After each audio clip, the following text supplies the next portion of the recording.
کہ دجال اس وقت کہاں ہے۔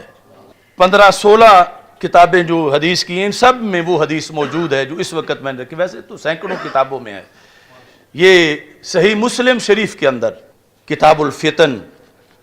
و اشراط الساعہ باب قصۃ الجساسہ، ہمارے آقا صلی اللہ علیہ وسلم نے ایک دن صحابہ کو اکٹھا کیا، فرمایا حل تدرون لما جمعتکم، صحابہ تمہیں پتہ ہے کہ میں نے آج تمہیں کیوں جمع کیا؟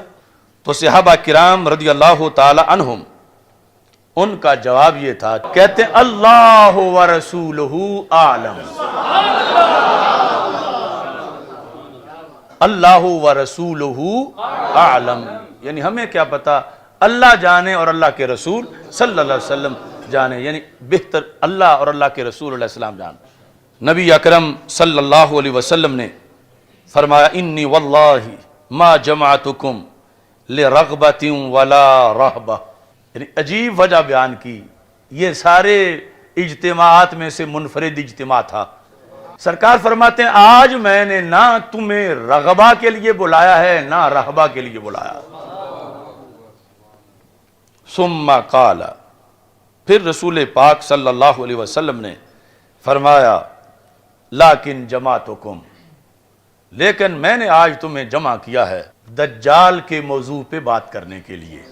جس دن یہ گفتگو ہوئی اس سے پہلے بھی رسول پاک صلی اللہ علیہ وسلم کئی بار دجال پر گفتگو کر چکے تھے، لیکن آج ایک عینی گواہ ملا، عینی چشمدید آئی وٹنس جو دیکھ کے آیا تھا، اور جب دیکھ رہا تھا تو اس وقت نصرانی تھا، اب آ کے صحابی بن چکا تھا، اور اس نے جو کچھ بتایا سرکار نے پھر اپنی زبان سے مجمع کو سنایا، اور سنا کے بتایا دیکھو جو میں کہتا تھا وہی بالکل یہ بھی بتا رہا ہے۔ تو حضرت تمیم داری رضی اللہ تعالی عنہ سرکار نے فرمایا، ان کا خود تعارف کرواتے ہوئے فرمایا کان رجلا نصرانیا، وہ کرسچن بندہ تھا، فجا،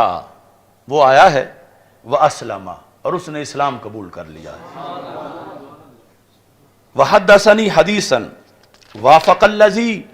کنت احدثکم بہ عن المسیح الدجال، اس نے مجھے وہی بات بتائی ہے کنت احدثکم بہ جو میں تمہیں بتایا کرتا تھا، یعنی پاسٹ کانٹینیو، ماضی استمراری، بار بار جو میں تمہیں بتایا کرتا تھا اس نے وہی بات آ کر مجھے بتائی ہے۔ کس کے بارے میں؟ مسیح دجال کے بارے میں، کہ تمیم داری کہتے ہیں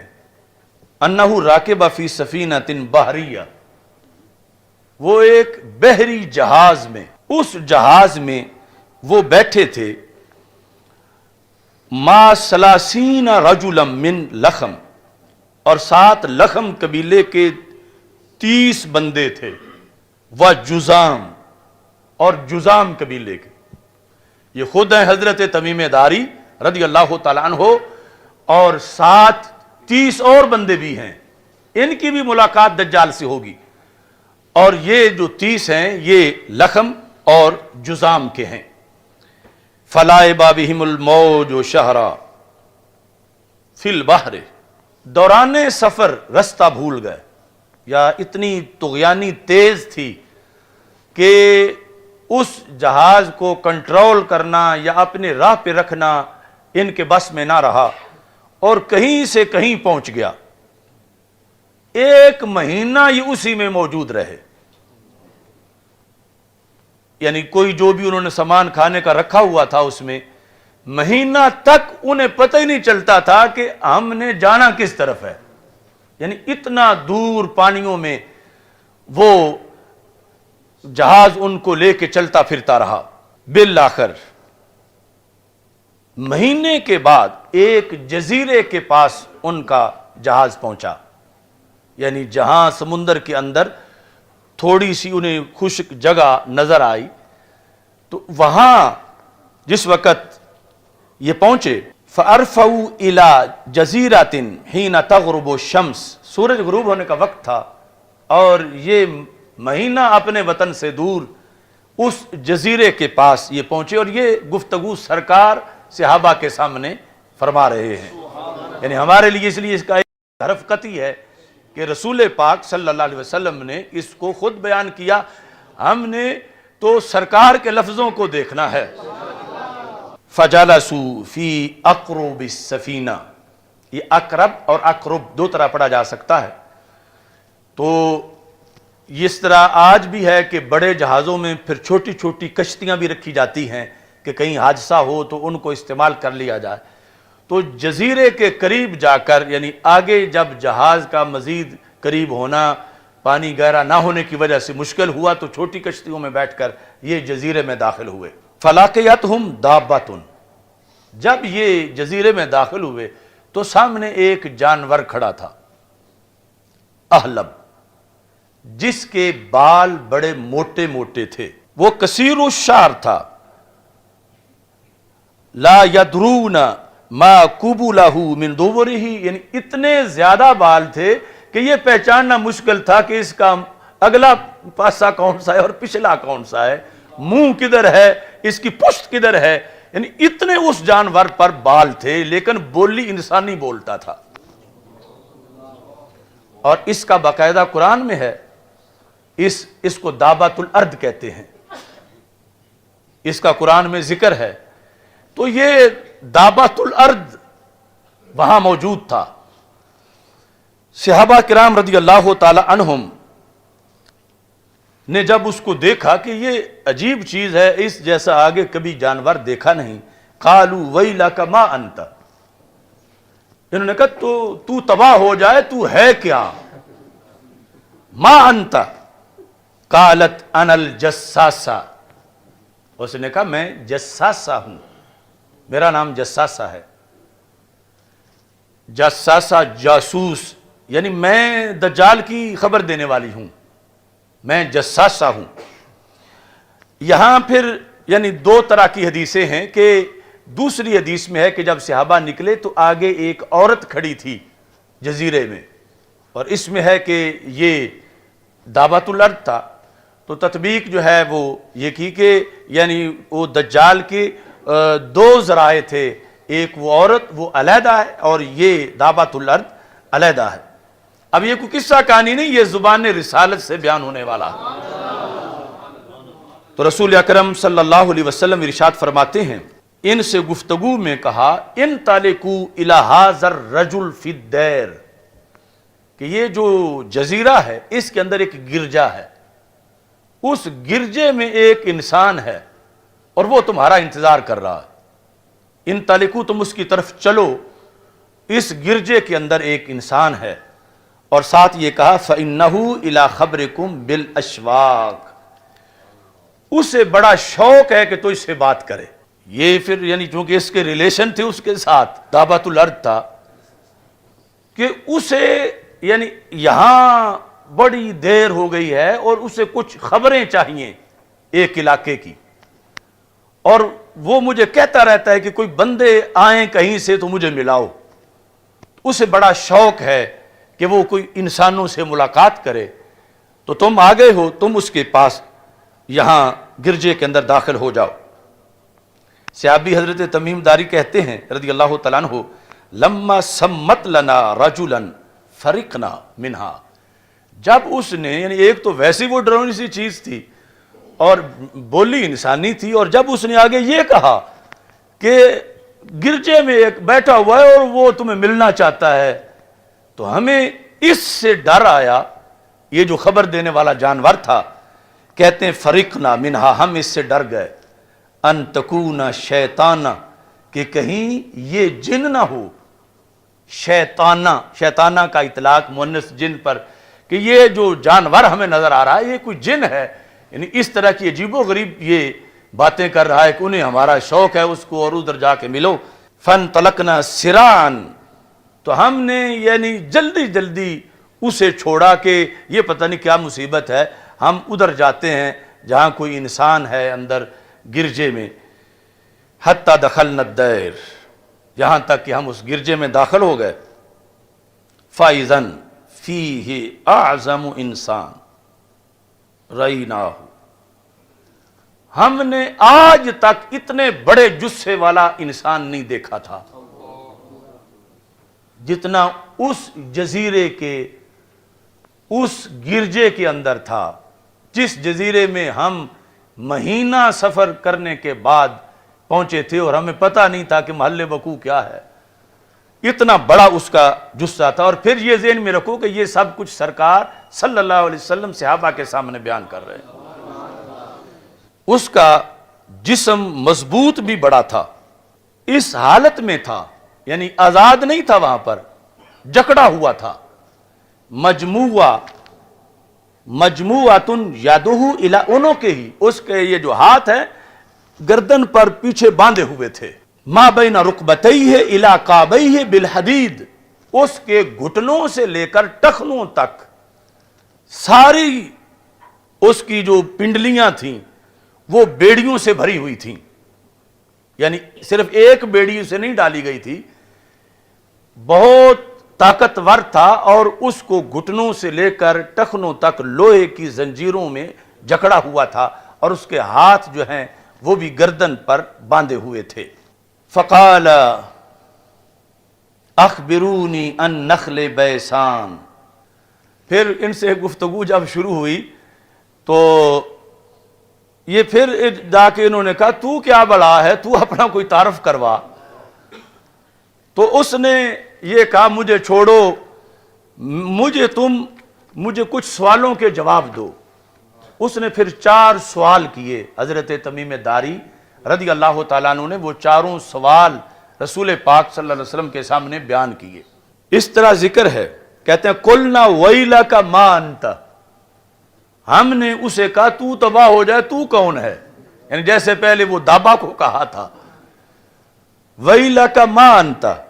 قال قد قدرتم علی خبری، اس نے کہا یہاں تو کوئی آ ہی نہیں سکتا، آ گئے ہو تو میری بات کا جواب دو، مجھ سے نہ پوچھو۔ قد قدرتم علی خبری یعنی مجھ سے مل لینا یہ کوئی آسان بات نہیں ہے۔ فاخبرونی ما انتم، تم بتاؤ تم کون ہو۔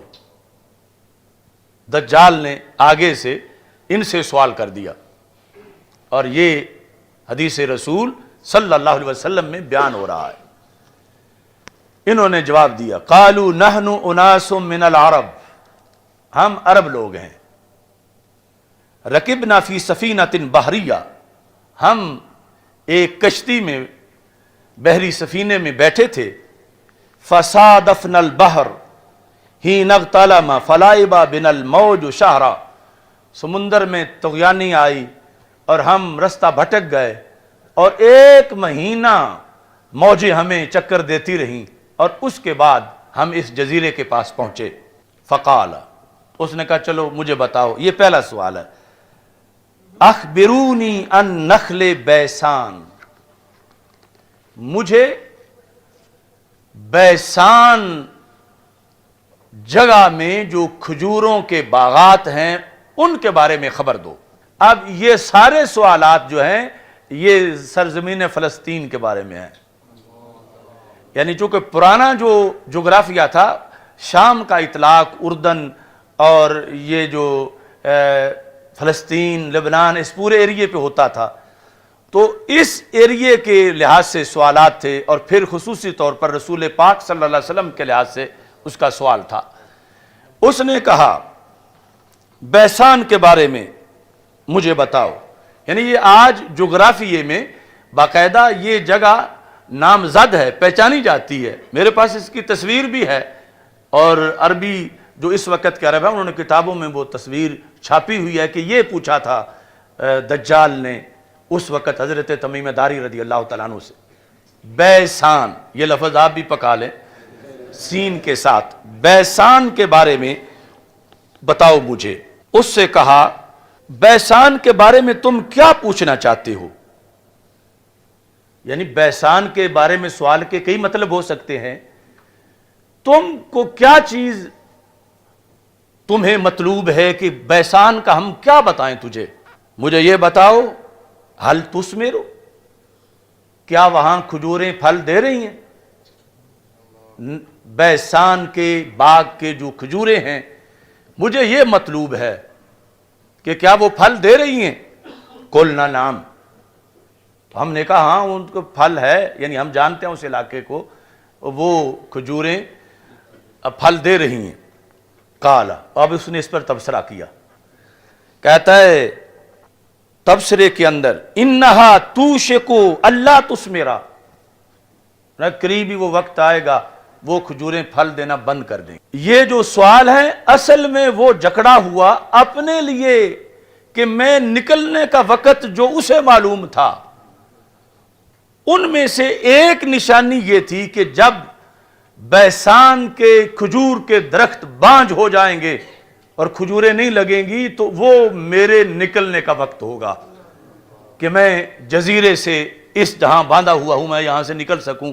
تو مجھے کوئی پتہ نہیں، تو میں یعنی آپ سے پوچھنا چاہتا ہوں کہ آپ بیسان کے درختوں کے بارے یہ چیز بتائیں کہ وہ پھل دے رہے ہیں یا نہیں دے رہے۔ اگر اب تک دے رہے ہیں تو ابھی میرے نکلنے کا وقت نہیں، جب نہیں دیں گے تو پھر میرے نکلنے کا وقت آ جائے گا۔ اخبرونی ان بحیرہ الطبریہ، مجھے بحیرہ طبریہ کے بارے میں بتاؤ۔ بحیرہ چھوٹا سمندر، طبریہ یعنی یہ اردن اور فلسطین کا جو جوڑ ہے اس کے قریب یہ ہے، یعنی یہ بھی اسی علاقے کا ایک حصہ ہے۔ تو اسی سے ہی وہ مشہور، یعنی اس کے قریب امام طبرانی جو ہیں وہ یعنی اسی گاؤں کے ہیں جس کے ساتھ یہ سمندر ہے۔ بحیرہ طبریہ یعنی موجودہ جو اردن، چونکہ اردن اور فلسطین بالکل آپس میں قریب قریب ہیں، یعنی اردن کے کچھ علاقوں سے پہاڑیوں سے مسجد اقصیٰ کو دیکھا جا سکتا ہے۔ تو طبریہ کے بارے میں بتاؤ، اس کے بارے میں کیا پوچھنا ہے؟ حل فیہا ماء، کیا اس میں پانی ہے یا پانی خشک ہو گیا ہے؟ قلنا ہی کثیرۃ الماء، ہم نے کہا اس میں تو بہت پانی ہے۔ قال ان ماءها یوشک ان یذهب او یذهب، وقت آئے گا اس کا پانی خشک ہو جائے گا۔ یعنی یہ اس کو دوسری معلومات تھیں کہ جب اس سمندر کا پانی خشک ہوگا تو پھر میری یہاں سے جان چھوٹے گی، پھر زمین کو روندنے کا میرا وقت آ جائے گا اور میں یہاں سے آزاد ہو جاؤں گا۔ یہ دوسرا سوال اس نے صحابہ کرام رضی اللہ تعالی عنہم سے پوچھا۔ پھر اخبرونی ان عین زغر، زغر چشمے کے بارے میں مجھے بتاؤ۔ حل فی العین ماء، کیا اس میں پانی موجود ہے؟ وَهَلْ يَزْرَعُ أَهْلُهَا بِمَاءِ الْعَيْنِ، اور کہاں کیا اس علاقے کے لوگ اس پانی سے، چشمے کے پانی سے کھیتی باڑی کر رہے ہیں؟ یہ تیسرا اس کا سوال تھا۔ قُلْنَا نَعَمْ هِيَ كَثِيرَةُ الْمَاءِ وَأَهْلُهَا يَزْرَعُونَ مِن مَّائِهَا، ہم نے کہا اس میں بہت پانی ہے اور وہاں کے لوگ اس پانی سے کھیتی باڑی کر رہے ہیں۔ اب یہاں اس نے پہلے دو سوالوں پر جو تبصرہ کیا تھا وہ نہیں کیا، یعنی حدیث میں وہ ذکر نہیں ہے کہ ایک وقت آئے گا کہ پانی یہ ختم ہو جائے گا۔ پہلے جو کھجوروں کے بارے میں کہا کہ وہ پھل نہیں دیں گی، اور پھر یہ جو طبریہ بحیرہ تھا اس کے لحاظ سے کہا کہ وہ خشک ہو جائے گا۔ اب موجودہ جو لیٹسٹ معلومات ہیں یعنی اس بحیرہ طبریہ کے بارے میں، وہ یہ ہے کہ اس کے مجموعی پانی میں سے چوتھا حصہ باقی رہ گیا ہے۔ یہ یعنی مجموعی پانی جتنا اس کا پہلے کبھی ہوا کرتا تھا، سمٹتے سمٹتے سمٹتے نیچے آتے آتے آتے چوتھا حصہ پانی رہ گیا ہے۔ یہ جو نہایت العالم کے اندر بھی اس کی تصویر دی ہوئی ہے، اور بھی جو لیٹسٹ اس وقت عرب کی کتابیں ہیں، چونکہ وہ یعنی ایسا نہیں کہ کوئی زمین پہ نامعلوم جگہ ہو، یہ جو علامتوں والی ہے یہ معلوم جگہ ہیں، اور یہ بھی یعنی فلسطین کے ایریے کا وہ جو کھجوروں والا باغ ہے وہ بھی فلسطین کا، اور یہ بھی اس سے اٹیچ جگہ ہے۔ تیسرا زغر وہ بھی اسی علاقے کا ہے۔ اب چوتھا سوال، اخبرونی عن نبی الامیین، نبی الامیین، امیوں کے نبی کی مجھے خبر دو۔ ایک تھا نا نبی امی کی، امی کو نبی کی صفت بنایا جائے، اس نے کہا امیین کے نبی، یعنی عربوں کے جو نبی ہیں صلی اللہ علیہ وسلم ان کے بارے میں تم مجھے خبر دو۔ ما فعل، کیا بنا ان کا، کیسی رہی نبوت ان کی، یعنی ما فعل انہوں نے کیسے اپنی نبوت کا نظام چلایا۔ تو کہتے ہیں کہ قلنا، ہم نے کہا قد خرج من مکہ ونزل بیثرب، کہ مکہ مکرمہ سے تو وہ نکل آئے ہیں، ہجرت کر لیا انہوں نے، اور یثرب میں اس وقت وہ رہتے ہیں۔ یعنی تمیم داری بھی چونکہ ایک جنرل معلومات تھی، کلمہ تو پڑھا نہیں تھا اس وقت جب دجال سے ملاقات کر رہے تھے، تو کہا کہ وہ مکہ مکرمہ سے ہجرت کر کے مدینہ منورہ آ چکے ہیں یثرب میں۔ اس نے سوال کیا، یہ پھر رسول پاک صلی اللہ علیہ وسلم کے بارے میں جو چوتھا سوال تھا، اسی کے اندر پھر یہ سوال ہے، اقاتلہ العرب، کیا عربوں نے ان سے لڑائی لڑی، عربوں نے ان سے جنگ کی، ان کا رستہ روکا؟ قلنا نعم، ہم نے کہا ہاں عربوں نے ان سے لڑائیاں لڑیں۔ اس نے پھر آگے سوال کیا کیف صنع بہم، تو پھر یہ جو حضرت محمد صلی اللہ علیہ وسلم ہیں، انہوں نے ان عربوں کے ساتھ کیا سلوک کیا جب انہوں نے ان کا رستہ روکا، ان سے جنگیں کی، تو انہوں نے ان کا کیا کس طرح سلوک کیا ان کے ساتھ؟ فَأَخْبَرْنَاهُ أَنَّهُ قَدْ ظَهَرَ، ہم نے کہا عربوں پر تو وہ غالب آ گئے۔ لفظ یہ تھے قد ظہر علی من یلیہ من العرب وَأَطَاعُوهُ، کہ جو بھی عرب کے ایریے ان کے قریب قریب تھے ان پہ وہ غالب آ گئے ہیں اور عربوں نے ان کی اطاعت کر لی ہے۔ اب یہ جملہ ہے جو کہ ایک تاریخی جملہ ہے، یعنی جس جملے کی توقع نہیں کی جا سکتی تھی دجال سے، مگر آمنہ کے لال صلی اللہ علیہ وسلم کی شان رب اس کی زبان سے بھی بیان کروا رہا۔ جس طرح وہ شیطان نے بھی آیت الکرسی کا درس دے دیا تھا، تو سرکار نے فرمایا ان الکذوب قد یصدق، بڑا جھوٹا بھی کبھی سچ بول جاتا ہے۔ دجال تھا مگر پھر بھی یہ جملہ بول گیا جب پتہ چلا کہ عربوں سے جنگیں ہوئی ہیں، عربوں پہ وہ غالب آ گئے ہیں، عربوں نے ان کی اطاعت کر لی ہے، تو کہتا اما ان ذالک خیر لہم، یہی عربوں کے لیے بہتر تھا۔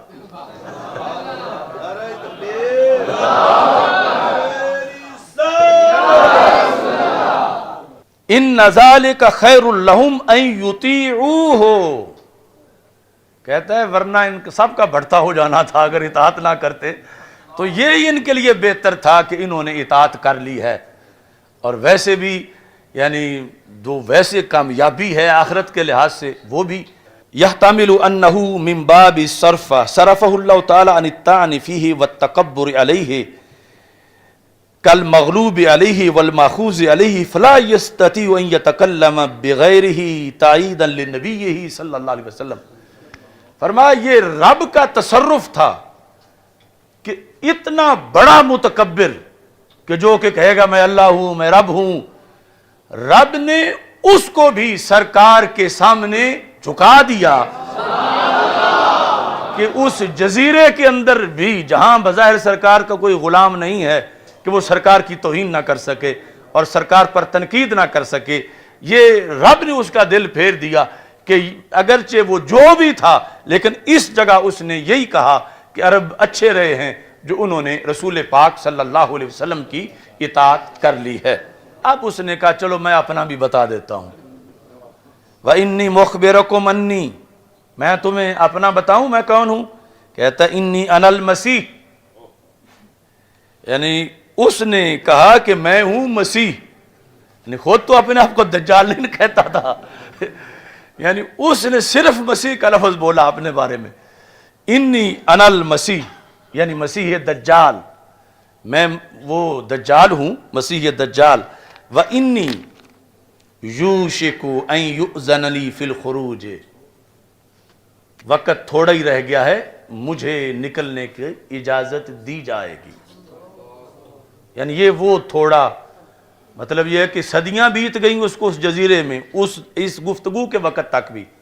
جو کہ پہلے نبیوں کے زمانے میں بھی جو پیدا ہوا تھا اور اسی جزیرے میں تھا، اور اب اس کو اگر مثال کے طور پر حضرت آدم علیہ السلام کے بعد سے لے کر اس کو 70-80 صدیاں گزر گئی ہیں، تو اب تو اس کے لیے پھر تھوڑا ہی تھا پیچھے، کہ اب میرا پیچھے جو ہے وہ تھوڑا سا زمانہ رہ گیا ہے، یا پہلے سارے انبیاء کے زمانے کے لحاظ سے کہتا بس تھوڑا سا زمانہ رہ گیا میرا، تو میں اس میں اب باہر نکلوں گا۔ ان یؤذن لی فی الخروج، مجھے اذن دیا جائے گا، یعنی جو اللہ کے نزدیک طے ہے، یعنی اسے یہ پتہ ہے کہ یہ جو میرے سنگڑ مجھے مارے ہوئے ہیں یہ اللہ کے حکم سے کھلنے ہیں، اور پھر جو ہے وہ میں نے زمین میں دوڑنا ہے۔ فاخرج فاسیر فی الارض،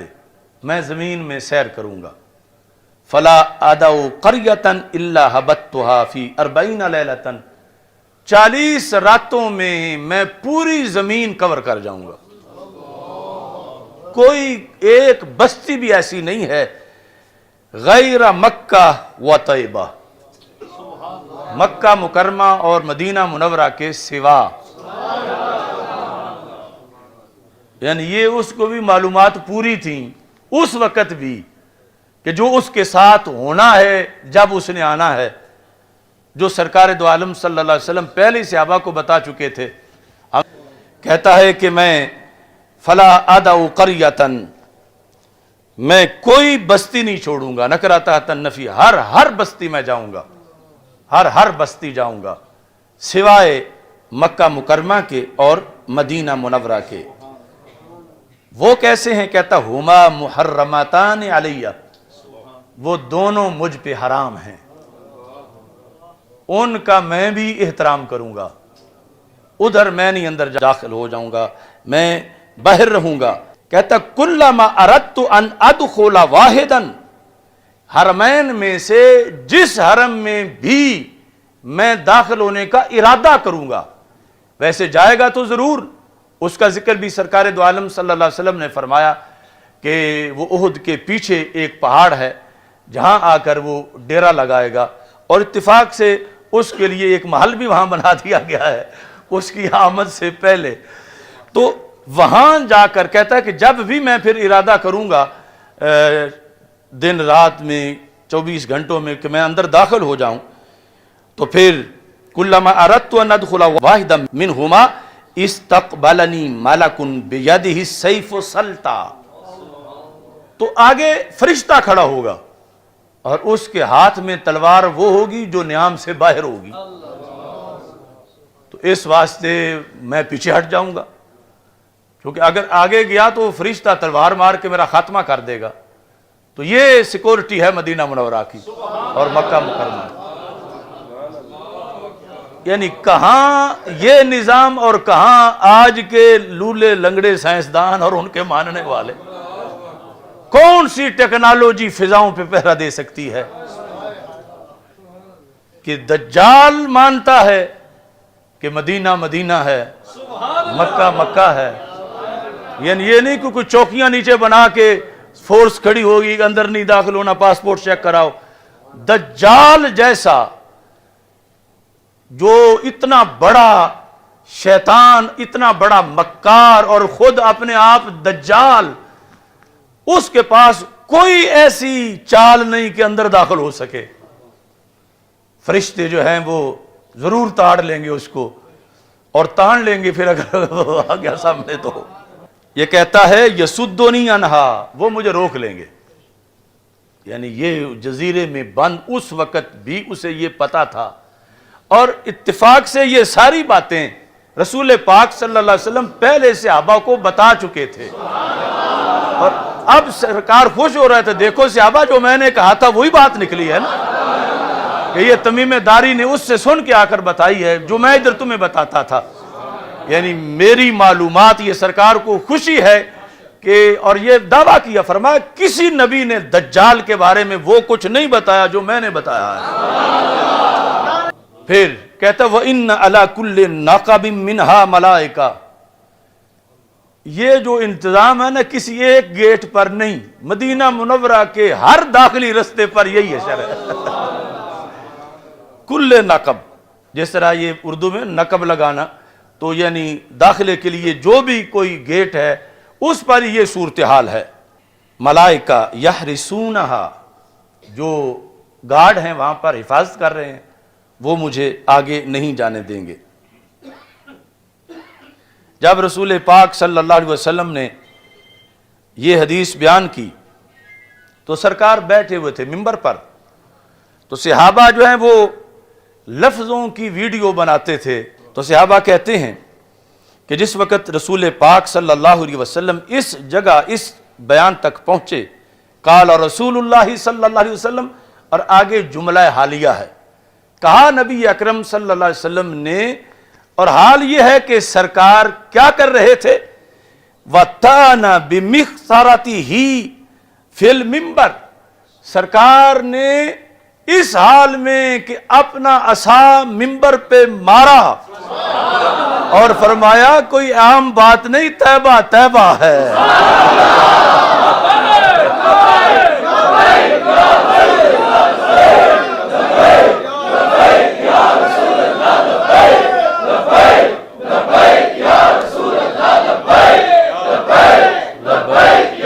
یعنی یہ ہے صحابہ کی پوری یعنی ڈیوٹی اور ان کا کمال۔ ویسے تو صرف لفظ ہی بتا دیتے کہ سرکار نے پھر فرمایا کہ طیبہ طیبہ ہے،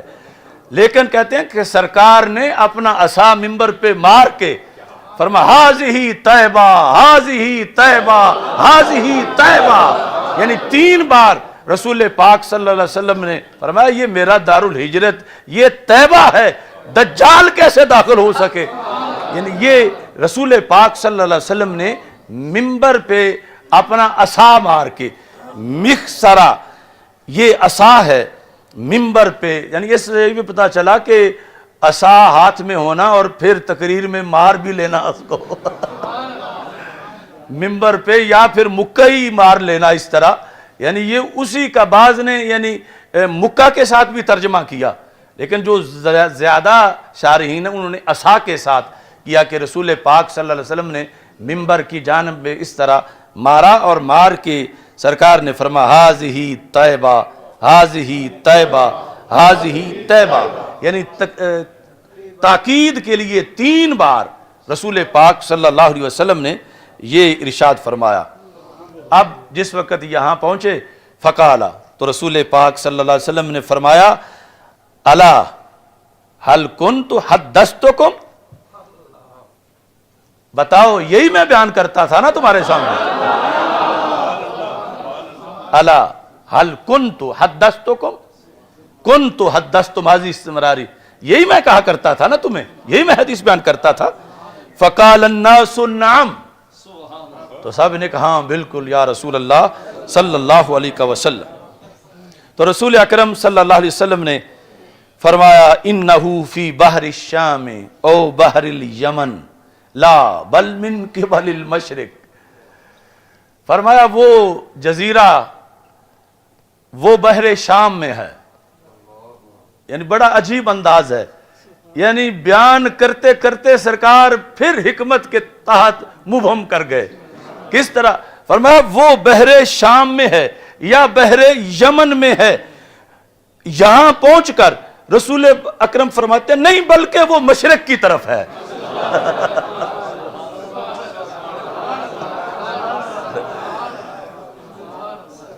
الا انہو فی بحر الشام او بحر الیمن لا بل من قبل المشرق، تو یعنی جو حکمت تھی کہ اس کو کچھ پردے میں بھی رکھنا ہے کہ جہاں وہ باندھا ہوا ہے، اللہ کی حکمت ہے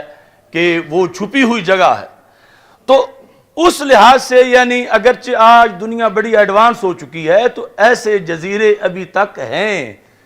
کہ یعنی جہاں انسانوں کی ان حالات میں بھی رسائی نہیں ہے، اگرچہ بحری جہاز اور کیا کچھ بن چکا ہے، اور اسی لیے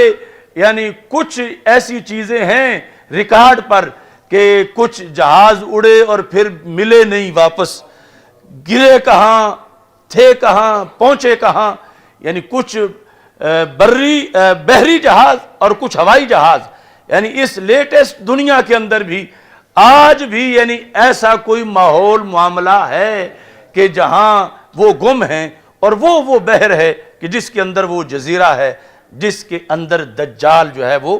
باندھا ہوا ہے اور اس نے نکلنا ہے۔ یہ سب کچھ رسول پاک صلی اللہ علیہ وسلم کی ایک حدیث کے اندر موجود ہے۔